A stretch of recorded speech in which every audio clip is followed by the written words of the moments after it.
नमस्कार, स्वागत है साहित्यिक झरोखा चैनल पर। आज हम कर रहे हैं टिप्पण लेखन।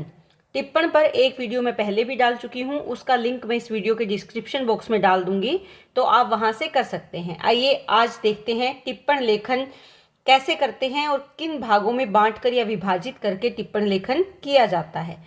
देखिए, टिप्पण लेखन की अगर बात करें तो मुख्य रूप से इसके 3 अंग हैं, यानी 3 भागों में इसे बांट सकते हैं। पहला है क्लेवर, दूसरा है विषय वस्तु और तीसरा क्या है, भाषा।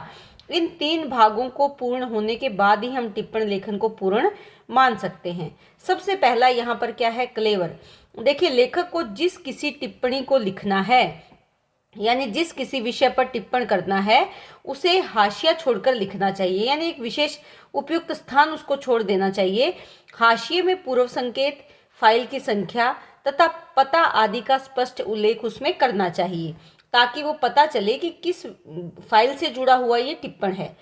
उच्च अधिकारियों के उपयोग के लिए हाशिया अवश्य छोड़ना चाहिए, क्योंकि जो उच्च अधिकारी जब उसको देखेंगे तो उस पर कोई ना कोई अपनी व्यक्तिगत राय देंगे या व्यक्तिगत टिप्पणी उस पर करेंगे, तो उसके लिए वहाँ जगह ज़रूर होनी चाहिए।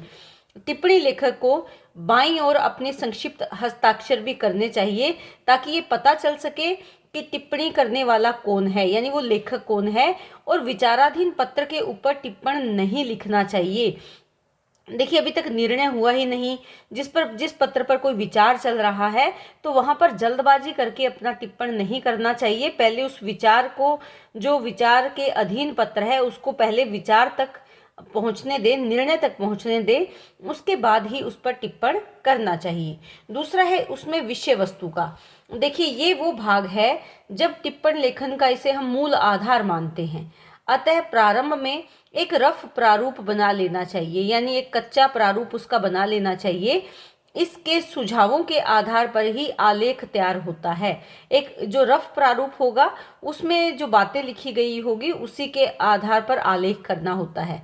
अतः इसकी विषय वस्तु स्पष्ट होनी चाहिए और आवश्यक तत्व उसमें जरूर हो, तथ्यों से परिपूर्ण होनी चाहिए। एक तो पढ़ते ही स्पष्ट हो उसमें जो लिखा हुआ है, दूसरा उसमें सभी महत्वपूर्ण तत्वों को शामिल किया जाए, और जो तथ्य हैं वो अपने आप में पूर्ण होने चाहिए। इसकी रचना या निर्माण में नए पत्र, पूर्ण पत्राचार, निर्णय या आदेश का उल्लेख करना चाहिए। जो पहले पत्राचार हो चुके हैं उसके बारे में, या जो नए पत्र आए हैं उसका, अब से पहले जो निर्णय लिए गए हैं या जो आदेश दिया गया है, उन सब के बारे में इसमें उल्लेख होना चाहिए। विभागीय नियम, उपयुक्त संदर्भों का क्रमानुसार उल्लेख भी इसमें होना चाहिए। जो नियम है जिस विभाग के, उनको भी नियमानुसार उन नियमों को वहां पर लिखना चाहिए। इसके साथ साथ जो उस विषय से जुड़े हुए अन्य संदर्भ हैं, उनको भी क्रमानुसार लिखना चाहिए। टिप्पण स्पष्ट और अनावश्यक रूप से लंबी ना हो, ये आप विशेष ध्यान रखें कि जब भी टिप्पण किया जाता है तो वो अनावश्यक रूप से लंबी नहीं होती, बल्कि उसमें महत्वपूर्ण बातें ही शामिल की जाती है। उसके बाद बात करें, तीसरा जो इसका मुख्य अंग हम कहें वो है भाषा। ये टिप्पण का तीसरा भाग है, लेकिन बहुत ही ज़्यादा महत्वपूर्ण है। टिप्पण की भाषा सरल होनी चाहिए, स्पष्ट होनी चाहिए और भद्र होनी चाहिए, यानी वो नियमों की सीमाओं में बंधी हुई हो। अस्पष्ट शब्दों का उसमें उल्लेख नहीं करना चाहिए। उसमें मुहावरों का प्रयोग नहीं करना चाहिए, क्योंकि टिप्पण हम मनोरंजन के लिए नहीं लिख रहे, बल्कि महत्वपूर्ण जानकारियों का संकलन वहां पर हम कर रहे हैं। टिप्पण करने वाला निष्पक्षता से अपने विचार प्रस्तुत करे। कठिन भाषा के शब्दों से बचना चाहिए। ऐसी शब्दावली प्रयोग ना करें जो कठिन है और दूसरों को पढ़ने में उसमें दिक्कत आए।